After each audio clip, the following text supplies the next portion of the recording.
Good afternoon. I'm Christine Taylor Lewis, and on behalf of the Afro-American Historical Association of Fauquier County, I thank you for your continued support and welcome you to this, our 17th, excuse me, in a series of conversations with family historians and others who will share their genealogy research or provide information related to local African Americans and their history. Our mission at AAHA is to collect, document, preserve, and share U.S. history with a focus on African Americans in Fauquier County. Hopefully, these bi-weekly virtual events will remind you of the richness of our history and culture here in Fauquier County. We encourage you to visit our website at aahafauquier.org. There you will find a link to the extensive collection of historical information that's available in our database, including photographs, artifacts, and books, links to archives and a variety of ongoing projects, as well as videos of our previous social media events. You will also find a link to a virtual tour of our museum, an interactive story map that gives individual histories of the African American communities, churches, and schools in Fauquier County. And there also is a link to news stories about some of the persons, places, and events that keep the AAHA mission and goals alive. So do visit us at aahafauquier.org. Now, I'd also like to note that this year marks the 30th anniversary of the Afro-American Historical Association of Fauquier County. So in commemoration, there will be a weekly post on Facebook each Thursday to describe some of AAHA's various initiatives, programs, and services over time. The theme for these posts will be Down Through the Years, and we invite you to follow us there on Facebook. Now, today's event will be a conversation about genealogy. I will have the honor of speaking to a Fauquier native with deep roots in the town of Marshall. I've known our guest personally for many years, and whenever I've wanted to know who's kin to whom, especially in Northern Fauquier, he's been my go-to guy. Jerry L. Lewis was born in Fauquier County, Virginia, to Alvin and Viola Lewis. He is the youngest of 5 children and was educated in Fauquier County Public Schools. In addition to his time at Fauquier Public Schools, he completed coursework at Northern Virginia Community College. Jerry currently works as a meal delivery driver for the Loudoun County Area on Aging. Jerry and his wife of 33 years have 2 adult children. He serves as Deacon and Trustee at Mount Pisgah Baptist Church and loves nothing more than worshiping the Lord and fellowshipping with other believers. Hello, Jerry. Hello. Thank you so much for joining us today. Thank you for having me. We really, Honor. I'm just excited and just delighted to have the opportunity to talk to you about your roots here in Fauquier County and your genealogy search.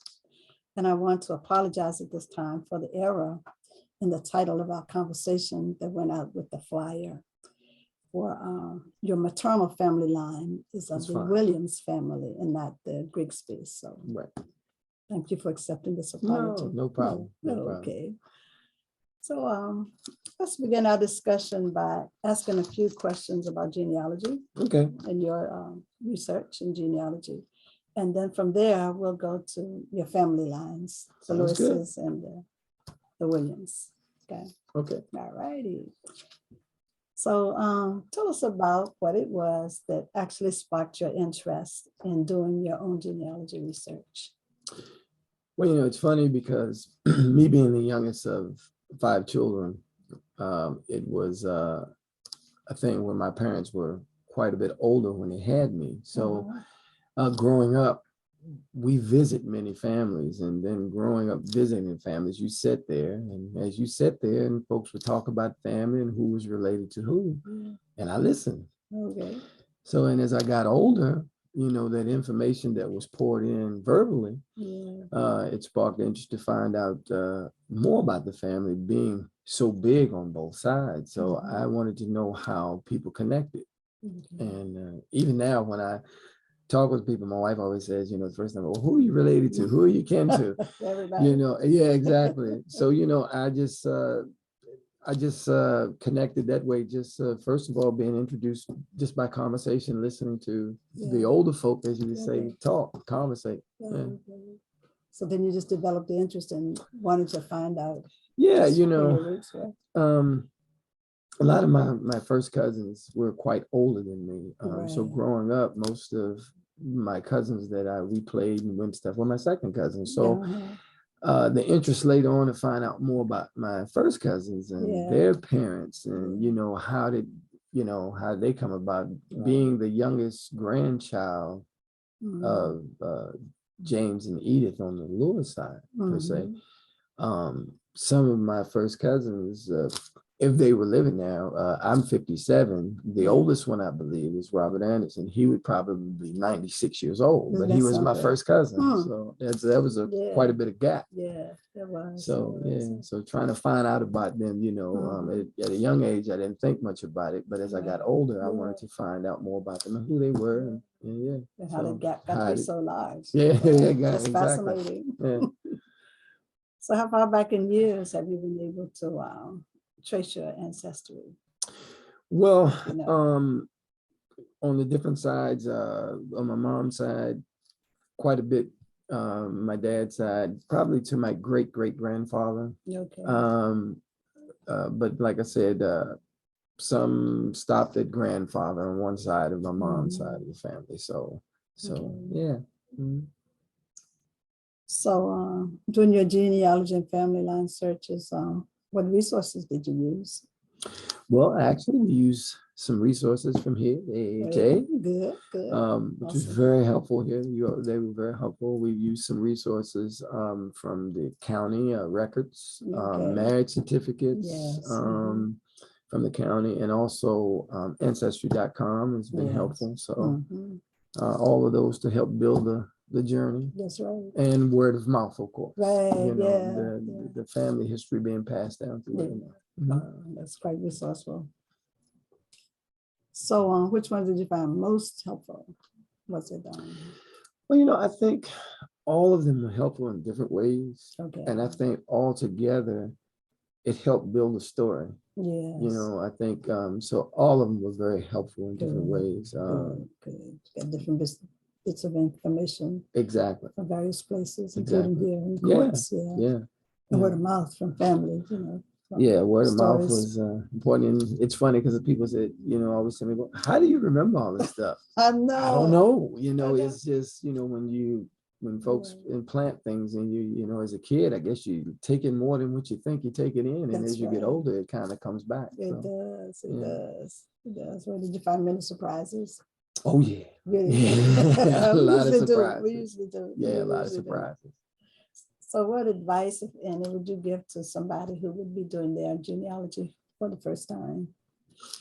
I think the biggest thing I would say is have some thick skin. Thick skin. Yeah. But also have some Teflon skin to let it roll off. There you go. You come into a lot of situations where some of them aren't so pleasant that you find out, and then you also find out some that are pleasant, and you have those aha moments that you didn't know. Right. So I think the thing is that you learn from it, and I think that's the biggest thing, to be able to learn from it. Don't let it get you upset, but learn. Learn from it, and you can't undo the past. The past is what it is. You just have to learn from it, and prayerfully, we do better. So just move on. You move on. But it's important to know. Right. I want to check to see if we have anything in on our chat screen. I don't see the link. I don't see the link. I don't see the link. Okay, so let's talk some about the Williamses Okay. and the Lewis lines. Okay. Starting with the Williams line. Okay. Do you know where your earliest Williams ancestors were from? Okay. My grandfather's name was Edward Williams. Edward Williams, yes. Mm-hmm. And his parents, I do not know much about. I know that he was married twice. Mm-hmm. I knew that his first wife her name was Minnie Bradford. And from that union, they had 4 children, 4 girls. Okay. And she died early on in the marriage. And I think maybe the oldest child at that point was my Aunt Daisy, who was probably about 13 when her mom died. Okay. And then he liked minis. So he found a mini bushrod. He was a mini man. And he married Minnie Bushrod. And then from that union, I think it was about 8 kids. So a total of about 12 children. Wow. Okay. Again, his father, we knew what line he came from. He came from the Thorpe family. Okay. But, during that time, there were many relationships that weren't spoken about because of race. He was a very light complected man. Mm-hmm. So the word of mouth of who we were, but then later on through the ancestry, which we talked about earlier, confirmed that word of mouth was so. Okay. But the interesting thing was, going to school with some of the family members, we all got along. And I think it was a kind of a thing where everybody knew, but it just wasn't said. We were treated very nicely by them and we treated them very nicely. And, we just moved on. Mm-hmm. So they were the white Thorpes. Right. Right. And they knew you were relatives and you knew they were. Yeah, we definitely knew. We were told. And I'm sure they knew because the relationships that you built, there was something that was just different, that you knew that there was a little bit more of a connection than you knew. You knew it was a connection more so than just a regular friend and somebody you went to school with. So, but that's everybody amazing. Treated everybody really nice, very friendly. But whether it was a consensual relationship or not, I don't know. But yeah, but it was the line was right. There was a connection. There was a connection. So, and that's why I said I think all of these things that help you research the family history. First of all, the word of mouth, but the word of mouth was confirmed by the ancestry and the information that I've gathered here. So it all comes together. It's like everybody knew and understood, and that's who it was. So, do you know who the oldest person was that you knew personally among the Williams ancestors? The Williams ancestor, I know my grandfather had 2 sisters, and which is kind of unique that we're talking about this right now because my family has been sending some letters trying to get in touch with Ed Williams' ancestors. There's some land in Haymarket that apparently was part of his family, the Williams who raised him. My mom met his 2 sisters years ago at Mount Nebo Baptist Church at a homecoming, and they were able to embrace each other and see one another, but over the years lost contact. So now that it's interesting that we're here talking about that, and we've been sending letters from the family estate trying to get in touch with his descendants to settle some property somebody wants to buy. Not really worried about the settlement so much, but it would be interesting to see if there are any other relatives of his sisters that you can come in contact and get to know. Right, there would be another reunion. Right, as well as with the father and the 2 sisters. That's amazing. That's good. So, what are the family names of each of your direct Williams ancestors, starting from the earliest and then ending down to you? For example, who was married to whom? Okay, well, my aunts from the Williams side, I spoke of her earlier, Daisy Payne. She married to Jim Payne, who was right here in Fauquier County. And then there was a Goldie Williams, and she married a Bushrod. So because again, that was his first set of children. And then there was we had an Aunt Havana who never married. But she moved back here several years ago and was a member of First Springs Baptist Church in Warrenton. Right. And then there was another Aunt Bert who married a Craig here years ago, and she had a couple of children by him. And then later she moved to New Jersey, East Orange, and she lived there until her passing. Yeah. And then there was another group of children. My grandmother had 2 children before she married my grandfather. Her name was Thelma. She married O'Banion, and she married Morris O'Banion. Oh, the O'Banions. Yes. In the Plains, right here in the Plains, yes. And then there was another Aunt Alice, and she married Reginald Tynes. Oh, and the Tynes. Yes. I think you can everybody. Yes. The Tynes is in Rectortown? The Tynes is in Rectortown. And then my mother, who was married twice, and from her first union with Charles Tynes, which is Reginald's brother. So 2 sisters married 2 brothers. Then after they divorced, then she married my dad, Alvin Lewis. And then even when we talked about it earlier, the Grigsby side, my Aunt Julia married Lord Grigsby. Yeah. And then my Aunt Mary married Henry French. Henry French from Turnbull and Warrenton? From Turnbull and Warrenton, yes. And then I had 2 uncles. Yeah. 2 uncles, Edward Williams, named after his father, and he married Christine Carter. And then I had an Uncle Reginald who married Lavinia Carter, and they lived in the Plains here for several years as well. Yeah. Lavinia Carter. And then from Viola and Alvin comes yours truly. Very true. Yeah. Very true. And which I have from them, there's, well, and we always considered ourselves brothers and sisters. We didn't look at ourselves as half. We were brothers and sisters, and that's how we were raised. So my father had a daughter before he married my mom, and her name is Peggy Smith, Peggy Gregory now. She resides in Missouri. I have a sister, and from my mom's first marriage, she had a daughter named Eileen Tynes, and she married a Roger Johnson in Houston, Texas. And then there's my sister Patsy, who never married, but she has a son, and my sister Jackie, she married Zahidul Chaudhry from Bangladesh. And then my brother, who is married but separated, Alvin, he doesn't have any children, but that's the clan. Awesome clan. That's wonderful. So but we all looked at each other as brothers and sisters. That's Never. That's right. We love, and we were taught how to love. That's right. That's what love is all about. Yeah. That's what it is. And sometimes with families, you embrace what it is, the history of who you are. Sometimes I would say folks want to shun it or change it, but I don't. I embrace it because I want to know. That's right. I want to know. And you learn and you grow from it. You do. You do. You really do. Really do. Wow. So that's fascinating.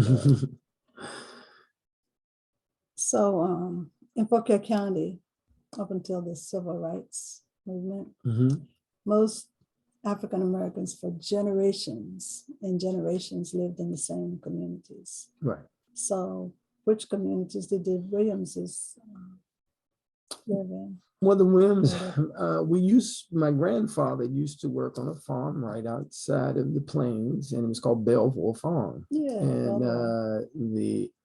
I imagine he was the owner or the manager.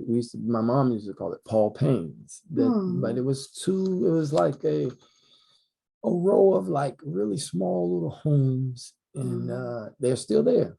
And that's where they originally grew up, and they used to go to the number 18 school, but then they moved out to a place called Free State. And my mom and her sisters, the second set, all went to Morgantown school, and they had to walk. So it was quite a walk. It was a distance. It was a distance. It was a distance. It was quite a distance. And I remember her telling me that her teacher would sometimes let them out early so they could get home before it would get dark. So it was quite a chore. It was something I want to say about 8 miles. Goodness. Yeah. I used to walk that 1 mile going to Rosenwald and Warrenton. I thought that was long. So it was quite a struggle getting to school. So therefore, they went to Morgantown. They went to Morgantown, and therefore, because of the struggle, they didn't finish. My mom went as far as 7th grade, I believe. Yes. But that was it. helped them out, Yeah. yeah. Yeah. That's fascinating information. Mhm. So, do you know how any of your Williams relatives, ancestors made a living? Well, my grandfather, again, worked on a farm. Okay, During that time, it wasn't too much other work for Black Americans, pretty much the farm, or you were a butler, Right. or during that time, or you work with horses. Mm-hmm. Yeah. And so he was working with cows, milking milk cows, and on the farm. So that's what he did. Okay. And one of the things that was unique, I guess, my mom and her sisters had to help quite a bit, because when you worked on a farm, you just didn't employ the person, you employed really the whole family. That's true. Yeah. So the whole family had to help out, to survive. And sometimes having a lot of girls before you have boys, it really wasn't such a good situation, because a lot of the girls, they didn't, wouldn't think that they could do some of the stuff that the boys could do on the farm. Yeah. Because it's hard labor. Yeah, it's hard labor. Yeah. Yes. It's like milking a cow. It's hard Yeah, labor, it is. Well, operating tractors, I know my husband talks about those things. Yeah. Baling hay. And all that stuff, yeah. And so back then, a lot of farms didn't have tractors, so you had horses or mules, and you hooked up behind them, and so that's what my mom grew up doing. You hooked up. Goodness. Yeah, so it's not. Yeah. So do most of them attend church in Morgantown? Yes, quite a few of them attended church in Morgantown, but I believe because of the closeness when they lived in Belvoir, actually my grandmother and a lot of my aunts and uncles were baptized and members at Salem Baptist Church in Marshall. Right? Oh, okay. Yeah, so Salem, a lot of them are there, and my mom and her younger sister were members. No, that was just my mom. My mom was a member, I believe, at Mount Nebo, Morgantown. Yes. Yeah, and Marshall, they call it. And a lot of my mom's mother's family resided in that area, because my mom was a Williams, but her mom was a Bushrod. And so a lot of the Bushrods came out of Morgantown, in that area. So Free State, should say. Well, so Marshall has little boroughs like New York. Right. Right. Nashville, Morgantown. Exactly. Yeah. Exactly. Uptown Marshall. So do you know where they attended school? Again, I think she attended the number 18 for a minute, and then the Morgantown school out in Morgantown, which it still stands. I think it's a lot of work, but it still stands. Yeah. They're doing some work with that with the school now. Oh, good. Yes. It is making a historical marker. Oh, great. It is. So do the Williams family have a family cemetery? Yes, that is, my grandfather had, when he moved to Free State, he bought some property down in that area, and that's where the family cemetery was, on that property. The property since has been sold, but the gentleman who bought it so kindly sectioned out an area for the family cemetery for us to still come, and it's still a few places for some family members to be buried. So I thought that was very generous and kind of him. Yeah. So you visited? I do. I do. My grandmother, Minnie, and my grandfather, Ed, and I think 3 of my aunts and a couple of cousins are buried there. And that's out in Free State. That's out in Free State, off of Wilson Road. Yeah. I know where that is. That's fascinating. So, rounding up the questions about the Williams, we'll go through the same with the Lewis family. Do you have any interesting or endearing memories to share about your Williams ancestors? Well, again, one of the things I do remember as a little boy, we would travel through, and like you said, these little areas, a little place called Ada. Ada store. Yeah. And we would stop there, and I can always remember stopping to get some ginger snaps and orange soda from my grandfather when I was about 4. years old, but I do remember. And he didn't live long after that. I think I was about 5 when he passed away, but I remember going down and, giving little hugs and taking in ginger snaps and orange soda for him and stuff like that. So that was a big thing for me. Yeah, that's so heartwarming. To take him that, That really is heartwarming. And the other thing I do remember vividly is that when he passed away, I was able to peep at him in the coffin, and he had on a chocolate brown suit, and I was able to tip up to see, But I enjoyed it. He was very sickly when I was young, but he was very kind, very soft-spoken. Did what I remember, and people say, "How do you remember it so much?" And I don't know. It's by the grace of God. Well, I can tell that you inherited that gentle. Oh, bless your heart. Because you're a big guy with a real gentle heart. Bless your heart. Thank you. So I see the chat. Let's check to see. Do you have any questions? Hi, this is from Ruth Solomon. Okay. She says, hi, my Williams family was enslaved on the Marshall Plantation. Louisa Williams is my great-great-grandmother. After freedom, they lived in Orleans. Does that name sound familiar to you? Louisa. It doesn't, but I do remember talking about some family members out in the Loudoun area. Okay. The name doesn't sound familiar, but I do remember them speaking about family in that area. So could very well be. Yeah, so good. Are you familiar with Ruth Solomon? No, I don't think so.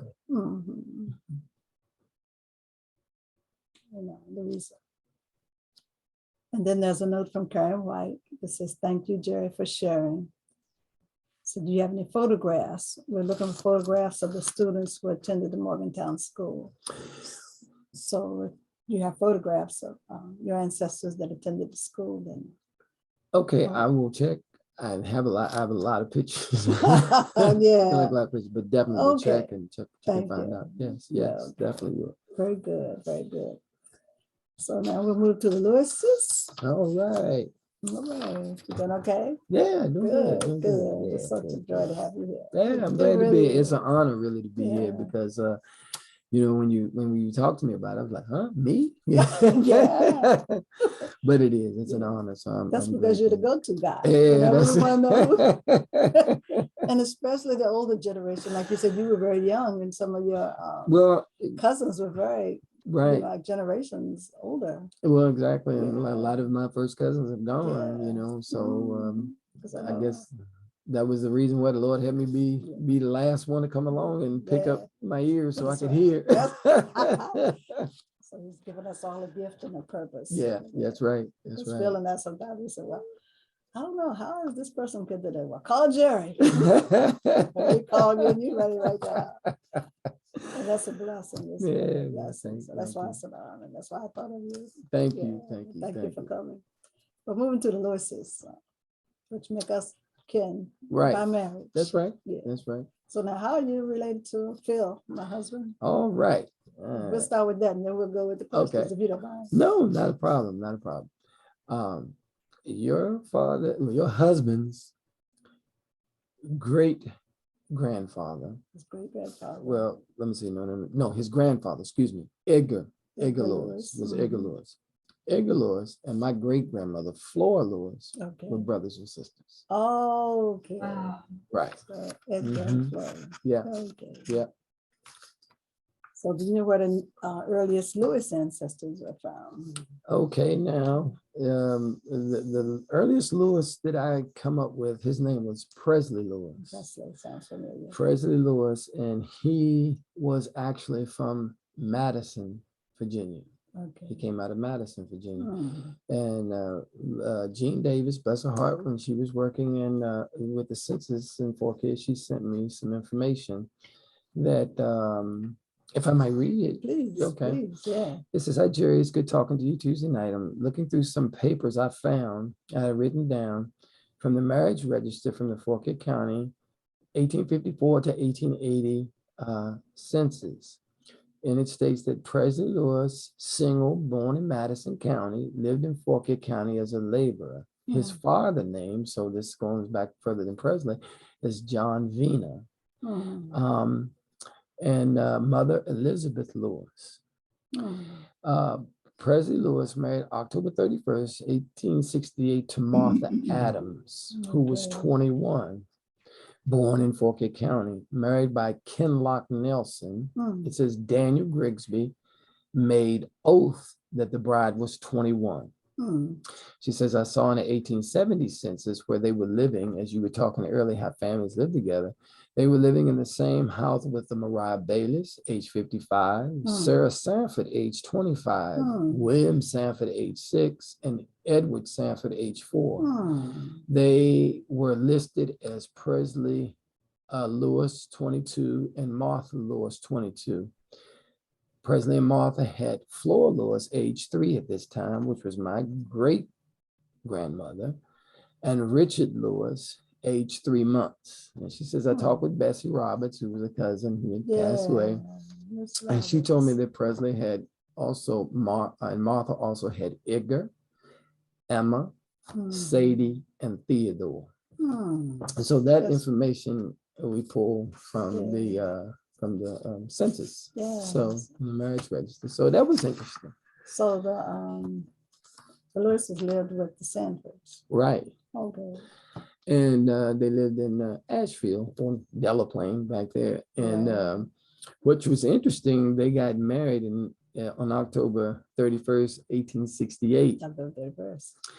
I was born October 31st, 1965, about 102 years after I was married, 102 years after I was born, the same day I was born. So yeah, and I can remember when I read that Mariah Bayless, I remember my dad telling me about her.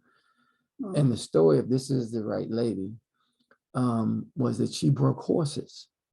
She broke them in? She broke them. She actually rode them and broke them in. And my father's father and my father would ride them down to DC and catch the train back. And those horses would be as taxis in DC. Before, automobiles they used to use horse and buggy, and she would break them. And they would ride the train back to Delaplane. She would break the horses. Right. Mr. Alvin and his brother my father, Mr. Daddy and his father, Jim Lewis, my grandfather, would ride the horses all the way to DC. And the horses would be used as taxis. Yeah. That's fascinating. And then they would come back on the train and get off in Delaplane. The train used to stop at Delaplane. That's amazing. Yeah. So reading that, it kind of brought back that memory of that story. Yes. So now we're thinking about the oldest person that you would have known in the Lewis line. The oldest person I remember seeing and knowing in the Lewis line was Edgar Lewis's wife, which is your husband's grandmother, Addie. Right. Yes. Yeah, I remember her very well, going to church, Yeah, I remember very well. So she passed when I think like in the 70s. Yeah, it was in the 70s when she passed. Yeah. So he would have been in his 20s, and she probably would have been in her 90s. Yeah, close to 100. Close to 100, yes. But yeah, I do remember her very well. I remember her playing the accordion. Yeah. I remember her playing it. I remember as a child going by to see, especially Christmas and Thanksgiving. We visit again, visiting families and hearing stories and sitting down. And I can remember her playing on it and singing. That's amazing. That's so beautiful. And she attended Asheville Church. Yeah. And you would see her. You were just a little thing. Yeah. You ever remember her talking, giving stories about anything? What I do remember, she always gave praises to the Lord, thanking him, and I can remember her and my dad, they would have conversations back when, and remember what we used to go on, and they would talk about different people that, at that time had passed on. I'm like, who's that? And I'd ask later, you didn't ask questions while they were talking. You just sit there and you were quiet. That's right. That's right. And then later on, as I got older, I asked them, who was this and who was that, Oh, that's a beautiful memory. It is. So what are the family names of each of the direct ancestors from the Lewis line? Well, when I've gathered, they had 6 children. Presley had 6 children. Flora Lewis being the oldest. Then I don't know all of if this is not in a line of age, but I know Flora was the oldest. Then there was a Richard Lewis, Edgar Lewis, which was Deacon James Lewis's father. Right. There was an Emma Lewis, a Sadie Lewis, and a Theodore Lewis. Okay. Yeah. In that generation. And then Richard married Celie King. And then Emma was not married, but she had Miss Bessie Roberts, William Stribling, Lord Lewis, and Theodore Lewis.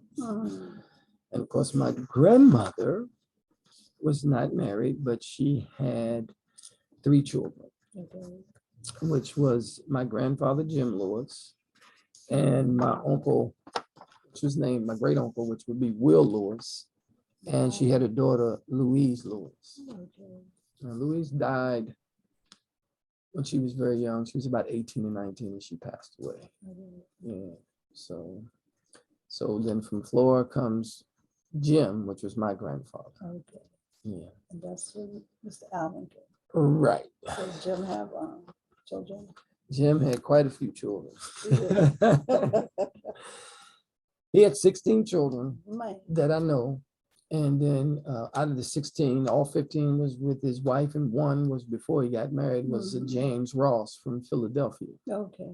James Ross. James Ross. And but he had 16 children total. And one, Charles, died when he was 8 years old. He had appendicitis. And at that time, doctors weren't plentiful, or getting him to the doctor wasn't, you didn't have ambulance where you could call someone, and he died of appendicitis. Yeah. So. Were there women, girls among them? Oh yeah. Yeah. I can give you the names, run down. He had. I just wanted to like the links to other families. Yeah, Louise Jackson, my Aunt Louise, who married Asbury Jackson over Asbury. We had Catherine Smith, who she married Everett Smith, and they had a son, which we call Shirley. His name is Everett as well. Is that Darren related to Till's husband? No, I think it's a different set. I think. Well, you know how the different set go. I think it's a different set. But Aunt Catherine only had one child, and that was Everett. Which, and then it was Charles. He was the one who died when he was 8. And then it was Mildred. She married Irvin Bushrod. Okay. And then there was Molly Fudd, who married Anderson Fudd, my Uncle Anderson. It was Mary Anderson, who married my Uncle Lou Anderson. Yeah. And there was Warren Lewis, and he married Karen's aunt. I'm brain dead real quick. Somebody help me out. Yeah, Hughes. And then there was Robert Lewis, who married Rita Christian. And then it was Carl Lewis, who married Ura. Right. And then I had Alberta, who was with Taylor Carter. Then there was Florence Ford, who was Uncle Bobby. Yeah. Is that Betty and their mom? And it was Ella, who was married to Sonny Ford, Uncle Sonny. And then there was Jim Jr., who was married to Katie Jackson. Wow. And then I had another Uncle Frank, who was, it's kind of a sad story. He was, he fell when he was very young and hit his head on concrete, and he developed seizures. And very bad. And my grandparents were very much older when they had Uncle Frank. And because of that, they really couldn't care for him. And then the caregiving that was there, it was really nothing set aside for each particular incident. They just grouped everybody together. So my dad said one of the saddest days that he had was when he had to drive him to an institution in Virginia and had to leave him there. And he said it just really broke his heart. But the care that he needed, the family couldn't give him. But bless the Lord, after years went by when the state disbanded with a lot of the institutions, just having everybody grouped together, he was able to move into it, and he was able to obtain a job and work. Yeah, and it was amazing because as I was thinking about that being an institution where, you know, you just have people grouped from all different disabilities per se. But for him to come out and be able to function the last years of his life working and having his own job, and we would go to see him every year, and he loved coconut cake. He did. And my Uncle Paul was adamant, we're going to see Uncle Frank, we're going to see it. So what a beautiful heartwarming story. yeah, so they, you know, the family was blessed, and he was blessed that no one forgave him. All of the brothers and sisters would take that journey every year to see him, and then later on when he was able to live on his own in a home, you know, it was such a blessing. Yeah, and had a job and was able to, you know, function back into society. You know, years of being in here and being, I mean, because I can remember going down, it was gated, and there was so many people with different disabilities. But for him to come out of that after so many years and still be able to get back into society and function, that was a blessing. That was awesome. Yeah. That was beautiful. So you showed me a picture earlier. Are some of those people in that picture, or is that another generation? No, this is on the lower side. I guess you can see it. And this is just a photo, and this is my grandmother Edith. I'm sorry. Okay. Okay, I see that. This is my grandmother Edith that's holding my father, Alvin, my grandfather Jim. This is my Aunt Sis. Okay, Mary. This is my Aunt Louise. This is Aunt Catherine, Aunt Molly. Miss Molly Fudd. Miss Molly Fudd. Aunt Florence, Ned and Betty's. And Aunt Berta, Betty Julius' mom. So this is about what, 1, 2, 3, 4, 5. No, 1, 2, 3, 4, 5, 6, 7. About half of the clan. That's a beautiful picture. That's awesome. This is about half of the group. And I don't know if you can see this one, but these are my grandparents or later on in life. And this was a picture taken after, I think, a Sunday service. And I believe that's Uncle Jim behind them. And they were not as old as they were here, but this was later in life. You know? Those are nice. Those are beautiful. That's really pretty. But so it's Is that your great grandfather there? Well, this here is a great uncle. Great uncle. Okay. My grandmother was an Adams before she married. And so my father's mother, and she, her father was Robert Adams, and he married a Mariah Smith. Okay. And then from that union, it was 12 children. So it was big families, right? So are they related to the Adams? There were some Adams out of Upperville. Yes. Yeah. It was a deacon. Right. One of the founders. All of them kind of grew up in the Delaplane Scufflebird area. I don't know if anybody's heard about Scufflebird. Right. So they were around Delaplane, the Scufflebird area. Oh, okay. And there was my grandmother Edith, there was 12 of them, I think. Wow. 12 of them. And most people remember my Uncle Harry Adams. You know, he was he was the younger of the bunch. So. Was that the Harry that I know? Correct. That was the Harry you went to school with, that was his father. Yes. Oh, okay. So what community? I would imagine Asheville. That the Lewises the Lewises were in Asheville, and between Asheville and Delaplane, if you leave Asheville and you go, I can't describe it really, but when you leave Asheville going the opposite, you will go on the backside of Asheville, go up the mountain. They call it Cobbler Mountain. And they live back up in there. And and again, one of the things with my grandfather, his side, and of course, Reverend's, your husband's family lived on where they lived at, it was considered Delaplane. That's right. Right. So between Delaplane and Asheville. Yeah. And my grandfather having 7 girls before a boy. Again, it was hard for him to see his girls out there working as like men. Right. And then sometimes he would get upset, and then he would leave the farm and say, I'm quitting and going.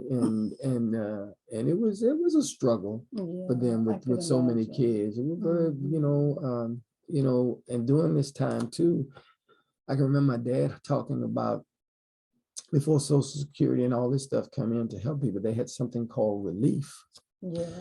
And they would go get rations of food. And mind you, growing up through the Depression, my father grew up through the Depression. So, all of that was a lot of the impact of family and not having. And let's say, like I said, I take things honest and I say it honest. And then granddaddy liked to have a nip here and there too, which didn't help the situation. So, but from what I understand, it was a lot of nipping. Yeah. So, but like I said, yeah. And it was one situation where, like I said, because of the situation, and the Depression, I can remember my father said he saw his father cry twice. Oh.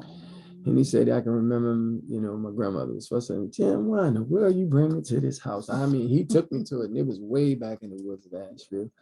And he said it was such a rough place. It was even had a hole in the roof. And he said, they wake up with snow on the bed and cover with blankets. And he said it was a tough time. And he asked her, she asked him, Jim, why in the world did you bring me out here? And he said he can remember his dad putting his hands in his head in his hands, crying, and said, Edith, I did the best I could. Oh, bless him. And the other time he cried was the man who, like I said, my grandmother Flo was not married. And she told my dad, or my grandfather rather, I do not want these children to know who their father is. Don't you tell them why I'm living. But my dad got a little bit of insight. There was a gentleman whose last name was Fuel that the family knew. And when he passed away, that's the second time he saw my grandfather cry. Apparently that was his fault. And he was a Fuel? He was a Fuel. Among the other race? Yeah. Okay. And again, ancestry has confirmed the story. You gotta have thick skin. And Teflon. Teflon. Yeah. It's just part of who you are. That's true. Yeah. The story has to go on. It does. The truth needs to be told. Yeah. And one of the things I said, I don't know if I said it earlier, one of the things that's unique about Ancestry.com, sometimes you think you're just this, but when it starts to reveal the many nationalities and the many backgrounds of life that you come from, to really hate anybody because of the color of their skin is really hating yourself, because when you start to look at it, you're all a part of it. Right. Yeah, absolutely true. So when you start to look through this, like I said, you have thick skin, and don't be surprised. Just embrace it and know who you are. That's right. Yeah, and move on. Yeah, moving on. So, I would imagine too that the Lewises, they all attended Asheville. Some of them go to. All of them attended Asheville. All of them started at Asheville, and then as some got older, they moved out of the area. And my Uncle Robert attended a church over in Maryland, and when he got, and one of the things he did when he got sick, he moved his membership back to Asheville. Okay. He moved it back there. Right. So when the families moved away, everybody kind of moved out of the area for jobs and various different things. They kind of got away, but they would always come back. I can remember my dad and Uncle Robert and Uncle Warren, they would always come back. And we go through and see Asheville, ride down there, and they would talk about how my Uncle Warren told a little story how he would get little bottles where my dad lived when he first got married. The house on the road was a little store. And so Uncle Warren would tell me how he would grab bottles and take them down to the store so he could buy Mildred, that's who it was, his wife, and buy her candy. He was sweet on her, yeah. So they would tell little stories about that, how they used to make toys and play and stuff like that. So, but like I said, with my grandfather working on the farm, they moved around a lot. And another family they were really close to growing up, I heard them talk about the Gibbs family, which was another big family. So they lived in Markham, and they also lived a little while in Morgantown. And actually that's where my grandfather passed, in Morgantown. Is that right? And a story that Nettie shared with me, she was there with my grandmother and grandfather helping them out, and it was a snowy winter, and my grandfather went out to milk cows. This is my grandfather, Jim Lewis. And grandmother told her to go check him. Where's he at? He's taking too long. Breakfast's gonna get cold. So when Nettie went out, she found him in the snow, and he had a stroke. Oh, Nettie found it? Yeah, and she was young, Oh. and she came back, and she said, Grandma, something wrong. And so she told him to go across the street and get Mr. Harris. And that was Mr. Teddy Harris, which is a relative on my mom's side. And he came and they got him and brought him back. Shortly after that, he passed away. Oh, Yeah. So they moved around quite a bit in different areas. Yeah. So you know where they went to school? Most of the Lewises went to school in Asheville, right there at the little school right there. And then I think for a little bit, some of them went to school in Markham, because they lived in Markham for quite a while. And then some of them went to school in Morgantown. I know Betty went to school in Mount Nebo. I mean, not Mount Nebo, but at Morgantown School. Betty did? Nettie did. Nettie, I think Betty too, but I know Nettie did. Yeah. Isn't Betty older? Yes. Yeah. Betty's older. So So so that's how. I asked you about the occupations of your ancestors. Well, again, on the Lewis side again, farming. It was again, of course, around here before it's grown up, Marshall and Delaware. It wasn't. That was pretty much it. You farmed or you butlered. That's right. Yeah. That's what you did. Yeah. So. So, what about cemeteries? Is there a Lewis family cemetery out near Asheville? Yeah, there's a cemetery in Asheville. They call it Asheville Cemetery. And a kind of a unique story there. My grandmother Flora had passed away, and she later on did get married. She married a Jackson, and she lived in Alexandria. And actually, the street address was 103 North Fayette Street. I can remember them telling me that. And when she passed, a little storm arose between my Uncle Will and my grandfather Jim. Grandfather Jim didn't have the money, of course, to purchase the property, and Uncle Will didn't want her to be buried in a cemetery. He let me put it, a graveyard. He wanted to be buried in a cemetery where somebody was going to take care of it. But Granddaddy Jim didn't want her to be buried any place but Asheville. So Uncle Will bought the property, the plots and stuff. And from there, she was buried there, and she's buried in Asheville. But Uncle Will said, after they got into the feud, he said, my mom's gone. I have nothing to come back for. And he said, I have no reason to come back to Virginia. And he went back to New York. And my dad, he said he can remember that he had two little girls, and they were waving as they drove away, and never really seen them since. Isn't that something? And I think he went to New York, and I think he had a trash company in New York, and did well for himself. But never returned. So he would always tell me, say, well, if you got any family come from New York, remember you had an Uncle Will that was up there. So if they come back here, ask him. That's good to know. That's good to know. That's very endearing. Yeah. Well, we're getting close to the end. Thank you. Really, really, really enjoyed talking. It's been a joy. I enjoy sharing. A wealth of information. Well, it's been interesting, and like I said, you've been listening a long time. I've been listening a long time.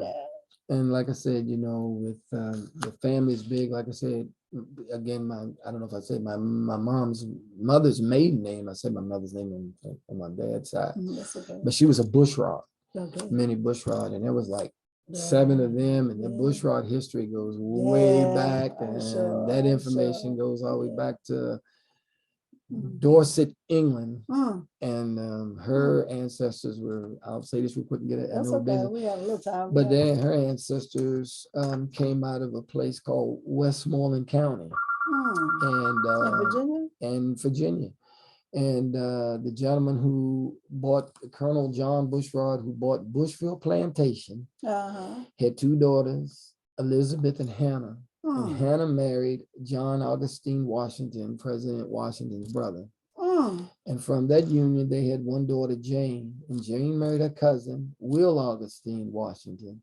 And from Jane and Will was the first African-American bushrod that we can give record of. Oh, okay. And his name was James, and he had a wife named Carrie. From James and Carrie, their children, there was, I know of 7 brothers, probably many more, but the 7 brothers were sold as slaves. One brother came to Fauquier, one went to Prince William, one went to Evansville, Indiana. And then from that point, you know, we always thought, well, it's a different set of bushrods. Well, we had a cousin, Richard, who was a DEA agent, and he spent a lot of time in New York researching, and he was able to research and take the research back to Westmoreland County to view the documents of where they were sold as slaves. Isn't that something? And even the blessing part, we were able to go back to Westmoreland County to the plantation for family reunion. Oh, that's awesome. Yeah. That is So remarkable. it's a lot of family, a lot of history. And connecting to the first president. Yeah. That is Yeah, beautiful. so That's yeah, beautiful. it's a lot of history. And the unique thing is Richard, I'm not sure if he's passed, I haven't talked to him in years, who did the research. He was able to make contact with the bushrods in Dorset County, England, and talk with them, and they recognize him as cousin. All right. Yeah. So yeah, to bridge that gap over many years, that's pretty. It really is. Yeah. We also have information in the chat. Okay. One said our father, Robert Lewis, told us about Sarah Sanford, that you mentioned being a former slave, and the person's name is, that came from Rita Franklin. Right. And then Karen gave you the name of the woman you're trying to think of, which was It's Mildred. Aunt Mildred. Yeah. And so Ruth Solomon comes back and said, Jared, do you know if you're related to any of the Grigsbys in Rappahannock County near Amosville?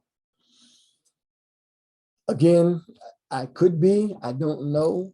But you know, again, with my family so big, when people said, I think we're related, I said, probably so. But could very well be. And one thing that I find out is that it's kind of almost like a migration. Most people, like, you know, when you think about Fredericksburg, as like with the bushrods, those slaves there, and then they move to this area, then they move to this area. So more than likely, when you do the research with those names, they are connected.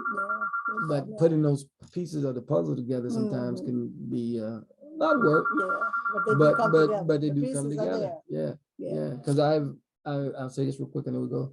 I live in Loudoun County now. But what I found out living in Loudoun County, a lot of the people that live in Loudoun County have came from Fauquier County into Loudoun. So as I move into Loudoun County, thinking that, well, I'm in a group of people that don't know me. I'm finding I'm moving right back into with some family.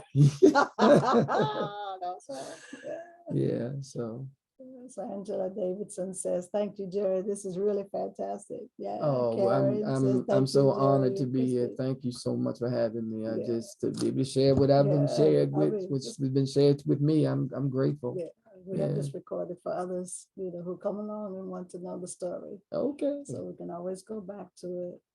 It says TP, are you related to the bushrods in Lorton? Yes, they're the same bushrods. Yes, we've actually been on trips together, and yes, the same bushrods. Yeah, I remember we call them Miss Bushrod. She passed about maybe 10 or 12 years ago, and she was one of the oldest living bushrods, and she had children in Woodbridge, and yeah. So, and one unique thing that I'll say is that we have a cousin, Sheldon Bushrod, here that grew up in Virginia. We took the trip to Evansville, Indiana, and the group of bushrods came from Maryland to Manassas, and we met them, and we got on the bus. And when we got on the bus and we looked at this guy, we were like, oh my God, this is Sheldon's twin brother. Wow. It really was. The genes had down through the years, got together, and them two looked just like twins. It was amazing. Yeah, and that's how we knew. So we family. Wow. Yeah. So Merle says, thank you for a very informative presentation. Oh, thank you. Thank you, Jerry Lewis, for the research, and Ms. Lewis for hosting this presentation. You're very welcome. God bless you both. Yes. Ruth come back. She said, wonderful stories. Thank you both. At AAHA and Karen. Karen again says hello, and she just thanks everybody. Yeah. And again, on behalf of our staff here and the board, all associated with AAHA, we just enjoyed your story. Well, thank you so much. And It's- thank you guys for helping. And like I said, Karen, cousin too. Yes, She family that's man. right. That's right. So family. I Yeah, thank you you Mildred. her for you Yeah. guys for the information that has helped me to get to this I'm point. glad. Yeah. So That's right. And there's Yeah. just a resource, yeah. resources through our webpage. Yeah. And again, I'll show you how to Okay. get to the links. And this did go live on Facebook. Okay. So there are people who weren't able to come who probably watched it on Facebook. Okay. And it also will be recorded. So the people who worked during the day, Get a chance to see for it when you whatever get home. reason, yeah. And it'll also go up on YouTube. Oh. Okay. Yeah. So Wow. Star. Little boy from Double Yes, Plains, yes, right? yeah, they started. Yeah, the guy from Delaware. So I can thank you about. But our upcoming events on September 27th, 2 Mhm. weeks from now, Darlene Green, Mount Morris Hume is going to come, and she's going to talk to us about collecting and maintaining church history records. Oh, great. She'll do a great. presentation, a solo presentation. Oh, okay. Yeah, Great. so we're excited and look forward to that. And then next month, the second Tuesday, we'll have Daryl Herder, and he will talk about genealogy. He lives in Pennsylvania. He recently found out that he has relatives here. Oh, wow. Or he made a connection with his family relatives here. And his topic is family matters, the journey to discovering our ancestry. All right. Very much what you did today. Yeah. And then on October 25th, which is the fourth Tuesday, a young man by the name of Joseph Roby will come, and he'll talk about those who were enslaved at Oakley Farm, where Deacon used to be. Wow. Yeah. Yeah, I live so about that should be very 2 in miles from there. Upperville. Right. Yeah. I live about 2 miles. Yeah. Yeah, you can walk out there. Yeah. I could. So we hope everyone will join in, and we thank you for joining us today in this presentation. Thank you, Jerry. Thank you very much. Thank you. Yeah, I'm not turning it off.